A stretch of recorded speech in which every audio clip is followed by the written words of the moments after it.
بسم الله الحمد لله والصلاة والسلام على أشرف المرسلين سيدنا محمد وعلى آله وصحبه وسلم.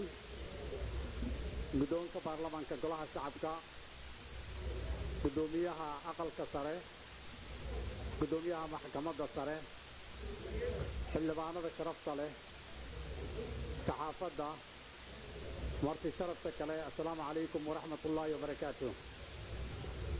مدن أيال إمروين حلبانا شرفت له وحان آن أمها تعلينيا ضمان حبناها قلها الشعب كجمهورية فيدرال كصوماليا انت عطو بإسيسي وانت عن إسين انت با sidoo kale waxaan u mahad celinayaa guud ahaan musharaxiintii u tartamaysay qabashada xilka gudoomiyaha golaha shacabka jamhuuriyadda federaalka Soomaaliya.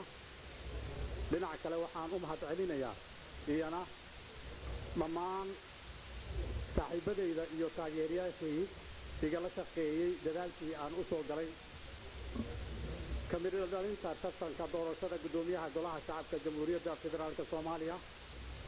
mudanayaal imarwooyin xildhibaanada sharafta leh waxaad igu aaminteen mas-uuliyad culus oo aad u ballaaran una baahan in aad loo ilaaliyo gudashadeeda. anigana waxa aan ballan qaadaya in mas-uuliyaddaasi aan u gudto sida aad igu aaminteen. mudanayaal imarwooyin xildhibaanada sharafta leh maalintii khamiista ahayd ee la soo dhaafay taariikhduna ku beegneed 26 bishan afraad waxa aan hortiina ka akhriyay barnaamij siyaasadeedkayga ku aadanaa guddoonka golaha shacabka. barnaamijkaas oo ka koobnaa ilaa 10 qodob. waxa aan mar kale idin xusuusinayaa inaan fulin doono dhammaan qodobadii ku xusnaa barnaamij siyaasadeedkayga iyo wixii kale ee quseeya arrimaha golaha shacabka. gudashada mas-uuliyadda qaran ee aad ii doorateen waxa aan idinka codsanayaa inaad igu taageertaan. aniga waxa aan markasta diyaar u ahay inaan dhegaysto soona dhaweeyo dhammaan talooyinkiina la xiriira dhinaca gudashada mas-uuliyaddan qaran ee aad ii doorateen.